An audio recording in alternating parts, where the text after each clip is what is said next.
Hola, hola, bienvenido, hello and welcome to the video where I react to geography, Mexico. I had Spanish classes in school, so theoretically I should be able to say something in Spanish. Hablo un poco de español. Uh, Moment, I'm trying. Say something in Spanish. Tengo uno canalo. That's stupid. I don't know what channel means in Spanish. I can read Spanish probably. Okay, I mean, my pronunciation is also maybe not so terrible. I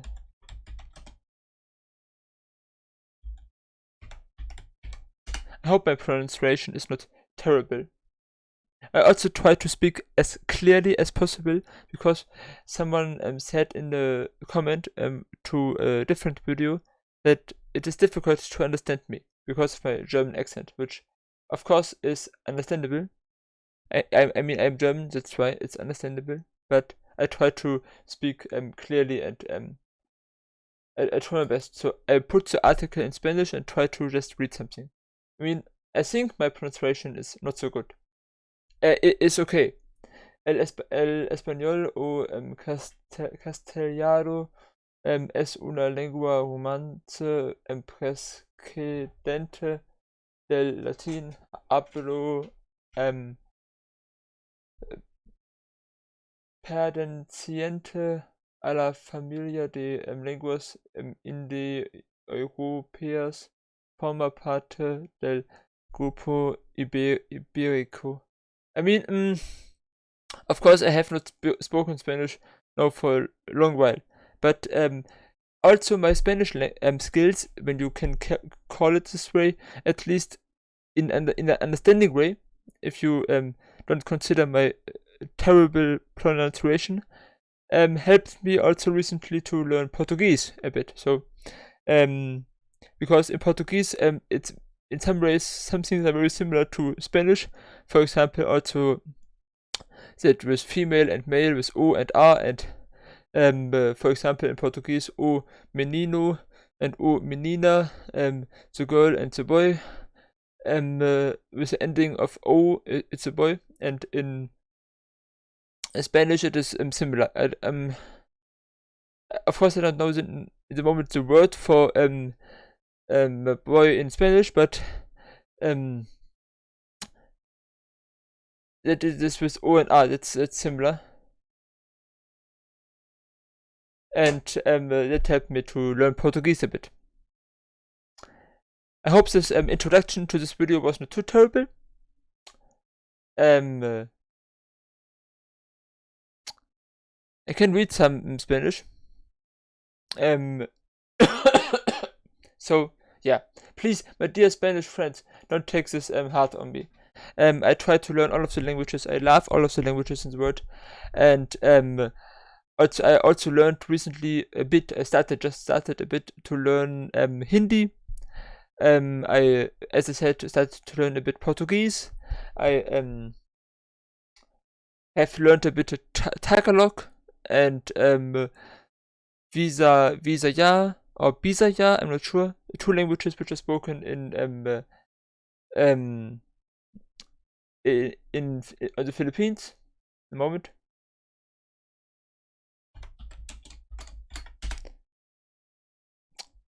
So I try very much to learn many different languages, and I'm very grateful for any helpful tips and maybe even videos I could watch to learn a bit more from you guys. So please write them down in the comments if you have some ideas and can help me. I'm sure you can help me if you are from Mexico or from Spain and so on. But yeah. I mean, I want to learn theoretical. I know it's not possible. I want to learn all of the languages in the world, and there are over 7,000 languages. It's not possible, of course, but it's just my idea of learning, and I like to learn languages. Go to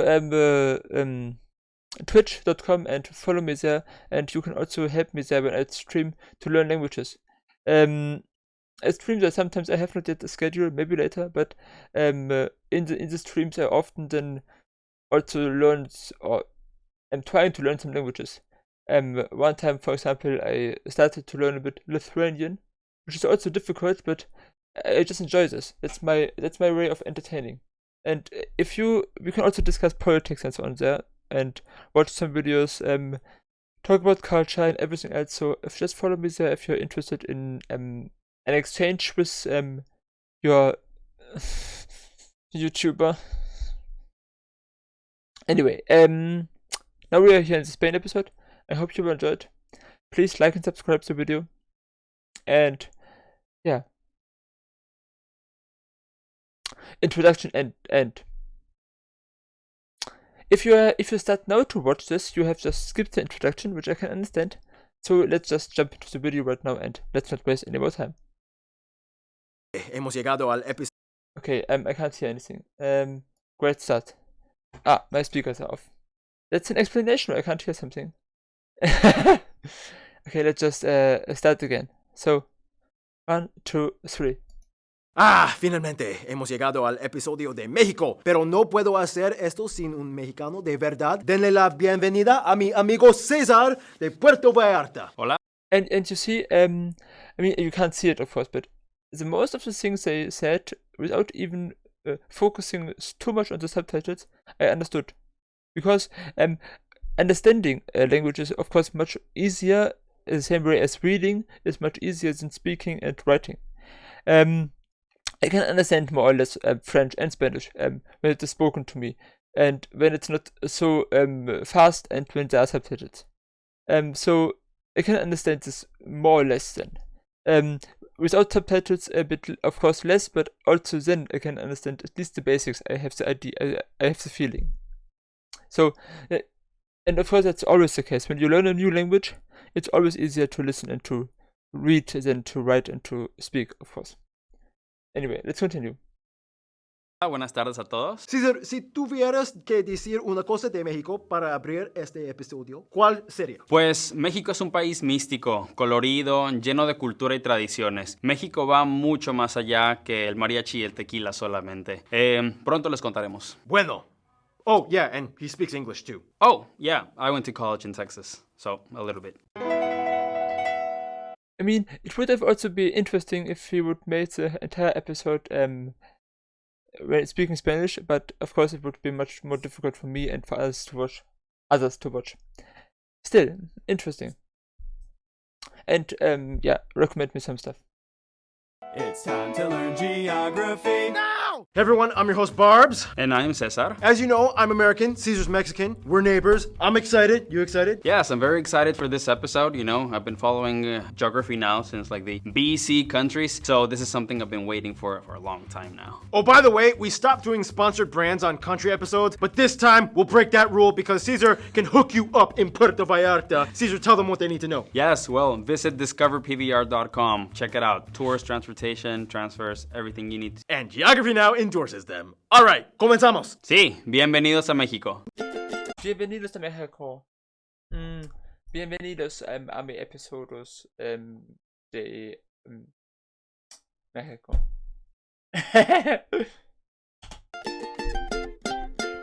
Named after the Mexica people from ancient Aztec times, Mexico is a powerhouse on the world stage. And it's hard to imagine.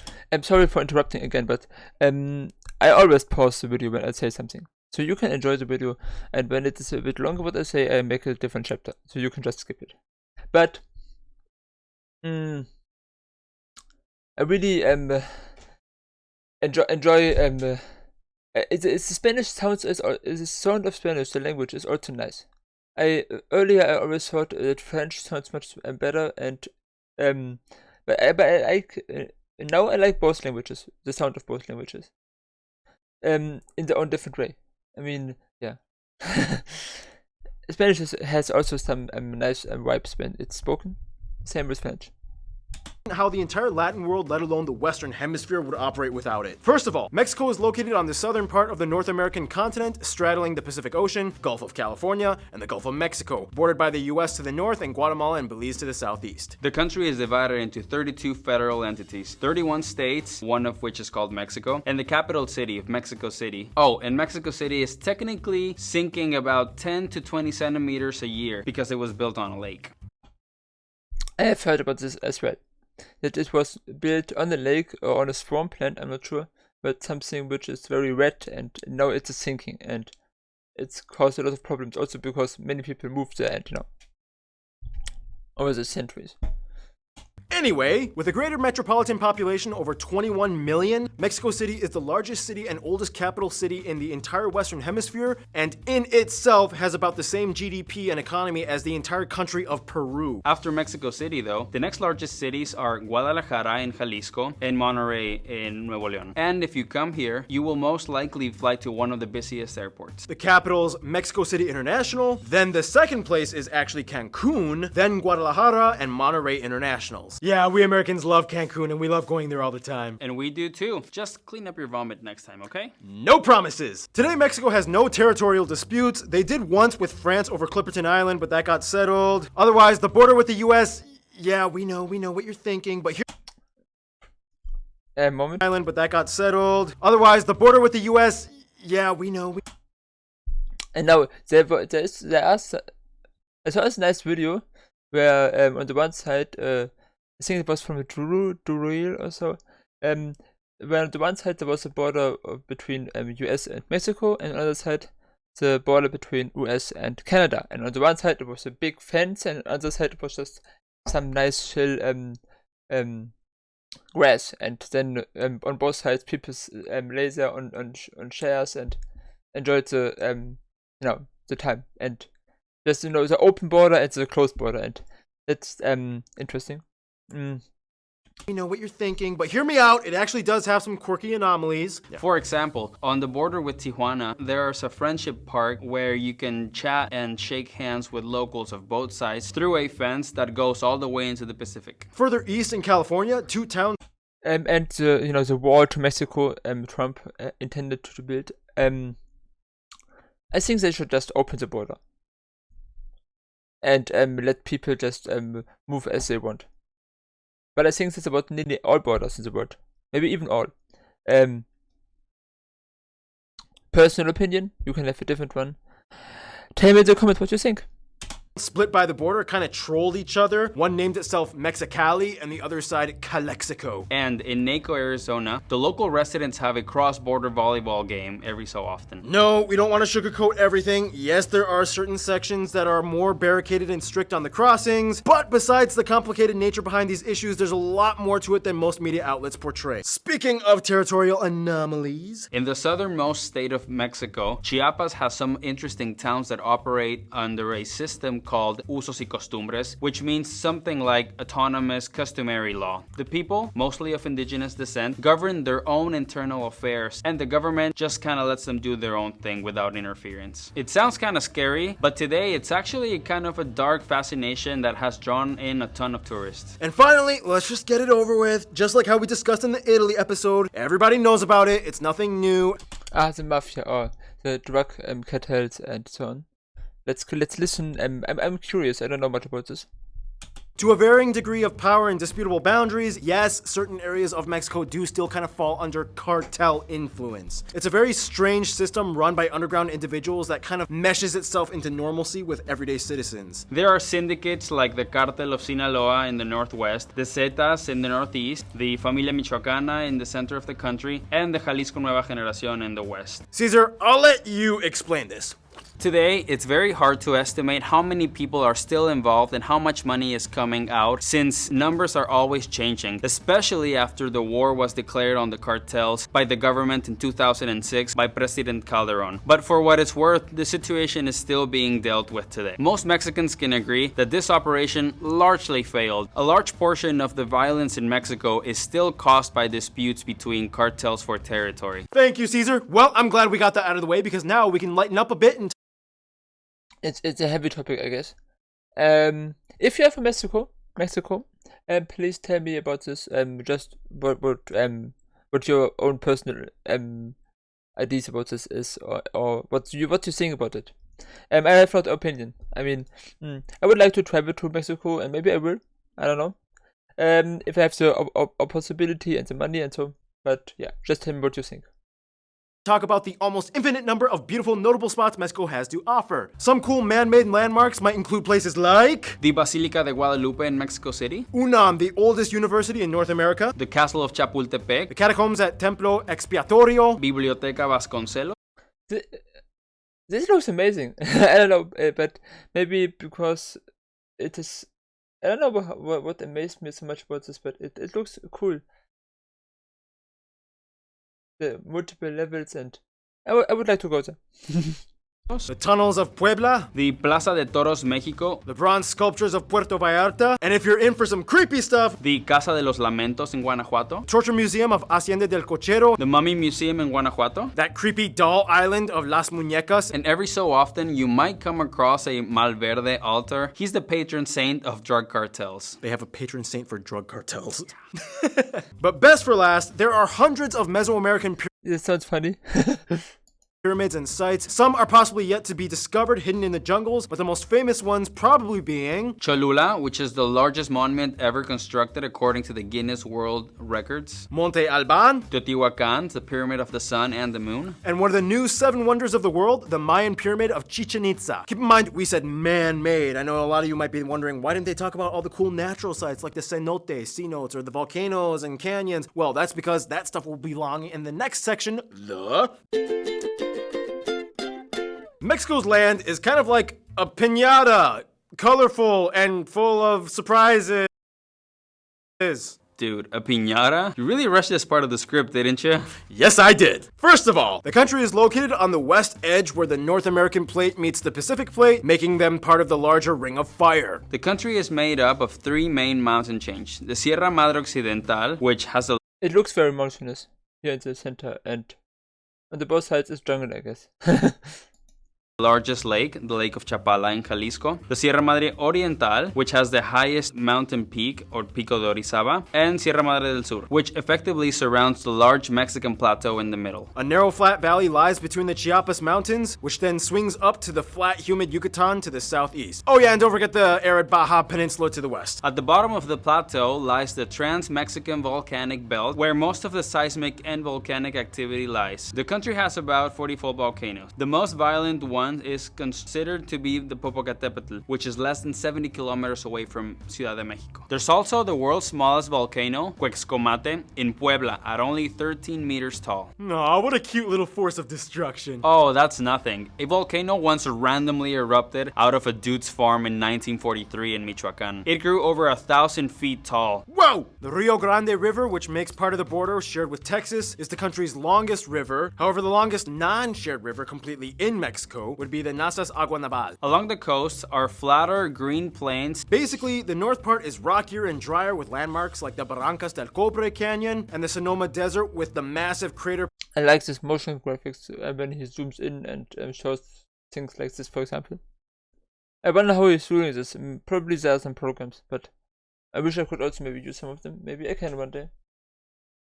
Pocketed tecolote lava fields, whereas the south part is humid and lush with biosphere reserves and rainforests harboring thousands of animal species. Speaking of which, Mexico ranks as the 4th most biodiverse country in the planet. I think one of the most diverse countries in the world would be Colombia, and also maybe Papua New Guinea. I'm not sure, but I think they are very close to the equator and have very much a very diverse animal species, many different animals.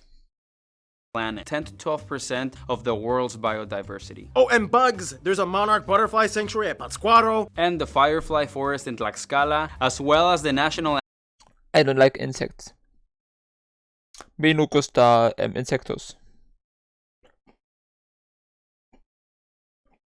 animal, the golden eagle, and the most iconic dog breed, the Chihuahua, the smallest dog in the world, and the nearly hairless Choloscuincle, or Cholo dog. Remember we saw those dogs when I visited you, Caesar, and then yeah, that was like my second favorite part of the whole trip. And what was your first favorite part? The part where you introduced Esclava to me, and then remember I got a little tipsy, and then we played poker, and then I won, and then I almost fell down and... It's funny though, because Mexico also has a ton of like secret hidden natural land formations. There's that strange 153 kilometer long underground river in the Yucatan. The Sótano de las Golondrinas in San Luis Potosí, which is the largest cave shaft in the world. The giant crystals in the caves of Naica. There's even the Islas Marietas, which has a hidden beach. I love this. I have also seen some of this pictures where this gigantic holes is, and in this hole is a beach or something like this in Thailand, in the Thailand episode. It looks amazing. Please watch the Thailand episode if you have not already. Inside a hole in the island. You almost brought me there, but we couldn't go in. Yeah, unfortunately the weather conditions didn't permit it, but still, visit discoverpbr.com. Yeah, I'll come back and visit someday. Wait, can I come? Yeah, sure. Catch. What are these, goggles? Yeah, you can swim there from Long Beach. Resource-wise, Mexico is the world's largest producer of avocados, silver. They introduced tons of new foods that would make their way across the globe. I have heard, I think, from Mexico silver, but also from Mexico coal or so. Is it coal which is mined there, and where the conditions for the people who work there are so terrible? Or was it something else? I'm not sure. Tell me. Namely the big four: corn, chiles, chocolate, and tomatoes. We would not have pizza if it wasn't for Mexico. Let that sink in. Oh, and dear Mexico, thank you for inventing tajin and chamoy. My life was empty before this discovery. Food-wise, there's too much to cover, but generally speaking, there are 7 regions of cuisine. In the Yucatan Peninsula, they love the anato seeds. They have Mayan dishes like pokchuk. In the south, the tlayudas are very popular, and the chapulines. Remember, Ken, we tried those and they were good, right? I'm sorry, what? You're fired. Anyway. In the Baja California, there are plenty of fish dishes and other seafood. It looked like some kind of insect they were eating there on the bread. And I mean, I don't criticize anyone who do this. It's just weird for me. So, I will never try it. I will maybe try other things like I don't know, but not this. It for me it feels disgusting, but I don't criticize anyone. So, take this and don't misunderstand me. Seafood. The Bajío is very popular for their guacamayas. In the north, they love cabrito, is very popular in Monterrey, and they also have a big Tex-Mex influence. In the west, we eat pozole, birria, and we also invented tequila. In the center of Mexico, there's a lot of tortas, mole, and chile poblano. Economy-wise, Mexico is the 15th largest in the world in nominal terms, and 11th by purchasing power. And they are busy. The World Trade Organization and OECD has ranked Mexico as the hardest working country in the world. On average, they work over 43 hours a week. That's it? That's very much. Dude, that actually seems pretty low, to be honest. Main exports of the country include things like automobiles, electronics. They are the largest flat screen television exporter in the world as of 2017. We covered a lot. Okay, I think that's most of it. Landscape, animals, resources, food, economy. Okay, yeah. Should we talk about Mexican people now? Yeah, why not? Next section, go. So Noah is not in the video yet, or is, I mean, some of the people who came just later in the to later countries and then became a part of the team, but I'm not sure. Maybe he was already and he was just somewhere else and so. But yeah, I don't know. Let's continue. Mexican people. I think Mexico has Mexico has 10th largest population. From when you list all countries from population wise, it is the 10th on the 10th slot. Just behind Russia, and after it comes Japan with 130 or 126 million people. Russia 146, then Bangladesh 172, then I think it's Brazil, Nigeria, and Pakistan, or in a different order. Those three have something with 215, 217 or so million, and then Indonesia with 270 million. Then the US with 300 something million, 332 or so, then India, and then China. And later in this year, India will overtake China as the most populous country in the world. Let's continue with the video. Just some random information. You know, it's kind of complicated because there's 126 million, I guess.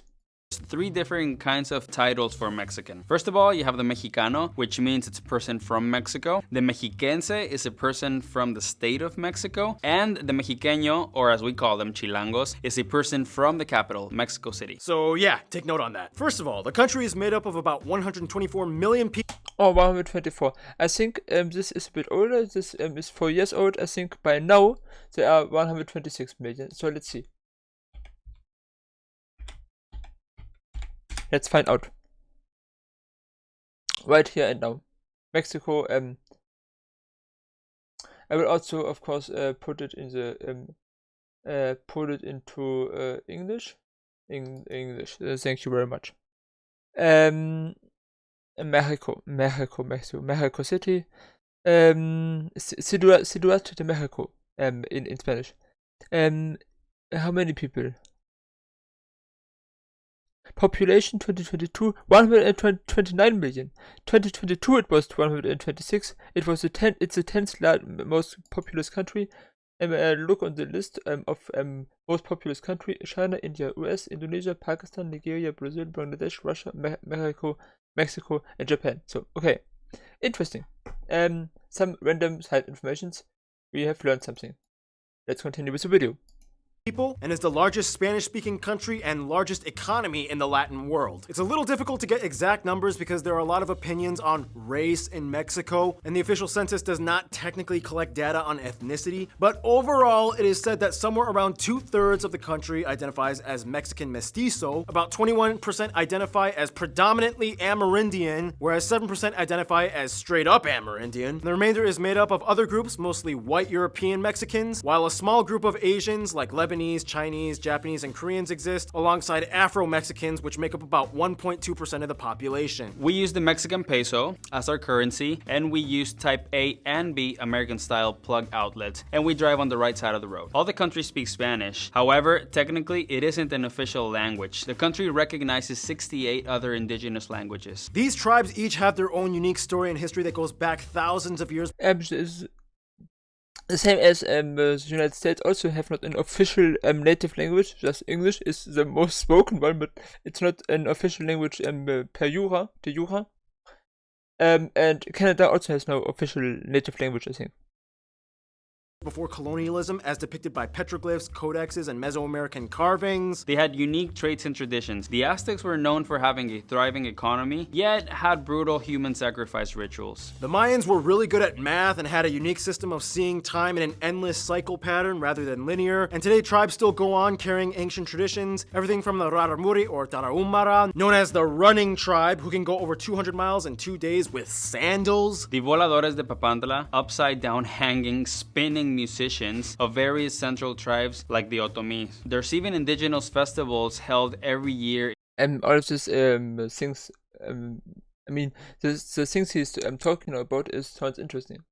A bit weird, but interesting. I'm definitely interested in culture, and so, yeah. In Oaxaca called Guelaguetza. At around 82%, the majority of the country identifies as belonging to the Catholic faith, and Catholicism plays a huge and slightly interesting fusion role in Mexican society. Catholicism in Mexico is unique because it has kind of its own story. Every Mexican knows about the Nuestra Señora de Guadalupe church. It all started by a vision of the Virgin Mary from this guy. Today, native tradition and Catholicism kind of go hand in hand in Mexico. The biggest example probably being the Day of the Dead or the Dia de los Muertos. No other I have heard about this that moment. Hand in Mexico. The biggest example probably being the Day of the Dead or the Dia de los Muertos. I have heard about this that Mexican celebrate this Day of the Dead and Dia de Muertos and celebrating on the graveyard also maybe even, and it is unique in its way, and sounds very interesting, and yeah. muertos. No other Catholic community does this besides Mexicans. Many scholars claim to trace the ofrenda and dead ancestor honoring tradition to the Aztec festival dedicated to the goddess of the underworld, Mictecaccihuatl, and stuff like that. You see a lot of holy water and crosses, but there's always like a touch of that, like, you know, pre-colonial Mexican magic added in there, right, Caesar? It is, it's exactly right. Sport-wise, soccer Or football is of course widely popular. However, not in every region, and many sports are uniquely iconic to Mexico, such as the charreria, which is a I've also heard something about something to the drug things and cartels and so. So if you're really I mean the one good way when to know if you are a drug dealer, if you are in one of these cartels and then want to stop being in there, it's an option you have, or something I heard, is that when you are very Christian, when you when you believe, that's not approach. When you say I can't do this because I believe in God and in whatever, and then also really do it, I guess, then you can step out of the cartel or so. I'm not sure about this. I've just heard it. It's interesting. It sounds interesting. I'm not Christian. I'm not. I would also not never join a cartel. But I'm also not Christian, or I don't believe in anything. I'm an atheist, kind of. But anyway, tell me about this, and let's continue with the video. kind of like a rodeo, and of course we have the lucha libre. In fact, Mexico has 150 pre-Hispanic games, some still played today, each with the risk of dying from, such as the pelota purepecha, which is like a fire hockey played at night, or pok-tapok, the 4-kilogram heavy rubber ball thing that you have to hit with your hips and put it through a stone hoop. Can you imagine hitting anything on your body with a 4-kilogram solid rubber ball? It's like, whoa, I can't believe you guys do that. Mexican history extends millennia prior to any colony, and it would take forever to cover it all, but in the quickest way we can condense it. Olmecas. Teotihuacan, Toltecas, and Mexicas. The Mayans in the Yucatan Peninsula. The Spanish arrive, you can kind of guess where that went. Colonization, having the Spanish in Mexico for 300 years. The people all start mixing, mestizos are born. Independence in 1810, led by this guy. Empire led by this Austrian prince guy, he gets killed. French tried to invade, yeah, that didn't work out. Benito Juarez, good president. Porfirio Diaz, good president at the beginning, but eventually became a dictator. Civil War, although Mexicans usually call it the Mexican Revolution. Lázaro Cárdenas, the PRI lost for the first time in over 70 years. Then Mexico's first left-wing president was elected in, and despite geopolitical turmoil, the economy actually still stays relatively steady and doesn't spike or dip, so that's good. And here we are today. Some notable people of Mexico or of Mexican descent may include historical figures. So right now in Mexico there's a left president at power. I don't know what left means in Mexican context, but yeah, tell me about this also if you want. I'm interested in such things. Like Moctezuma and Cuauhtémoc, and Sor Juana Inés de la Cruz, José María Morelos, Josefa Oriste Domínguez, Emiliano Zapata, Pancho Villa, athletes like Oscar de la Hoya, Rafa Márquez and Hugo Sánchez, soccer players, singers like Antonio Aguilar, Jorge Negrete, Pedro Infante, Vicente Fernandez, Luis Miguel, Juan Gabriel. Oh, and if you ask any American Mexican, they all love Selena, actors like Dolores del Rio, María Félix, Roberto Gómez Bolaños, and even though she's not Mexican, Lupita Nyong'o was born in Mexico, and you guys love her, right? We do. Yeah. Diego Luna, Eugenio Derbez, Salma Hayek, Gael Garcia Bernal, of course. I don't know any of them. I think I think I have not heard of any of the people he mentioned so far. Everybody knows Frida Kahlo and Diego Rivera, Alejandro González Iñárritu, Alfonso Cuarón, and Guillermo del Toro. Nobel Prize winners Alfonso Garcia Robles, Octavio Paz, and Mario Molina. Some other notable people may include Carlos Canseco. I think have something which maybe is not true, but I think I have heard this that what was his name? Lenin, Stalin und I can't, what was his name?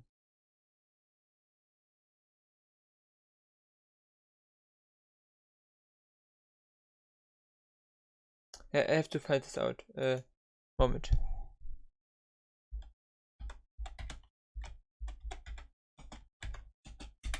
Trotsky. No, I remember. Leo Trotsky. Did he not died in Mexico?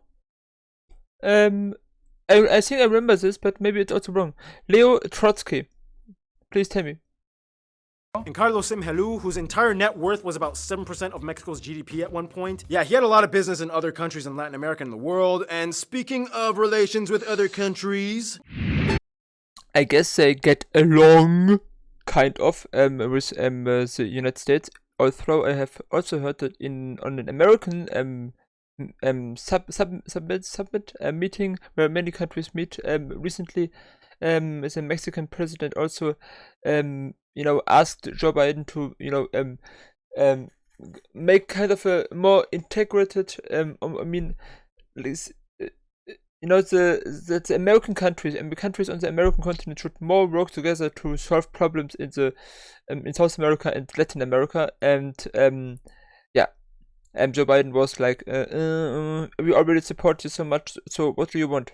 So also I have heard that many weapons are smuggled secretly into Mexico from the United States, and those weapons also cause some troubles in Mexico.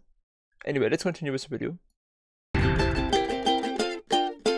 So, Mexico is quite the social butterfly. The monarch social butterfly from Michoacan. First of all, in Asia, the Philippines are another former Spanish colony, and they're kind of like the interesting random Asian cousin that shows up that you didn't realize you had. They generally get along, just not in boxing. Japan was the first Asian country to come in contact with Latin America, and today they can travel visa-free. Japan has opened up factories in Mexico and was the first country to respond after the recent earthquake, and Mexico was the first to send aid after the recent tsunami. In Latin America, most Mexicans might say the countries of the Pacific Alliance, Colombia, Chile, and Peru. These countries have not only had a tied history under Spanish rule and do great business with each other, but they also piggyback off of each other's cultures, and they love watching Mexican TV shows and movies. Mexicans love visiting these places. It's almost like they're just visiting extended family. In regards to Spain, all the colonial animosity has died down, fortunately. We're cool now with Spanish people, and they love visiting Mexico. Like we mentioned in the Canada episode, Mexicans have been flocking to Canada in recent years after the visa requirements were lifted. And the Canadian government actually encourages immigration to help assist the workforce. Now we reach the US. I know.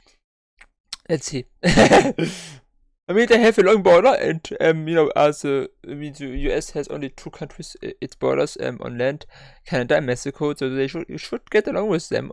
It's not so difficult. I would think that getting along with your neighbors is not so difficult if you have just two neighbors. I know, you've heard the headlines. It seems kind of complicated, but if we look at the overall scope of diplomacy, despite any political hindrances, the US and Mexico always seem to have an unbreakable bond that still survives. The US has somewhere around 11 million Mexicans living in it today, which makes up the largest migrant group out of all immigrants. About 80% of Mexico's exports go to the US, and the US makes up about half of Mexico's imports. They cooperate very closely in international affairs, usually backing up similar Western values that the US stands by, and overall, no matter how crazy things get, they can't help but be there for each other in the end. In conclusion, Caesar, what do you think you would say about Mexico? Well, it's almost as if the people of Mexico kind of laugh at the face of destruction. We have volcanoes, earthquakes, drama, but we colorfully play and dance with death. It doesn't bother us. If anything, ironically, it fuels us with even more life. Very well said. Stay tuned. Micronesia, the Federated States of Micronesia, is coming up. This is one of the countries which the most people have not even heard about, I think. The Federated States of Micronesia. A very small country very small on land area. I think on water area they are very large. Like Kiribati is very small on land area, but I don't know, maybe it's the 7th or 8th largest country in the world if you also include water area. So yeah, that being said, I will maybe right now after this video I will back to the Federal States of Micronesia, if I feel like this. You will probably see this video a bit later. I hope you enjoyed it. Please like and subscribe.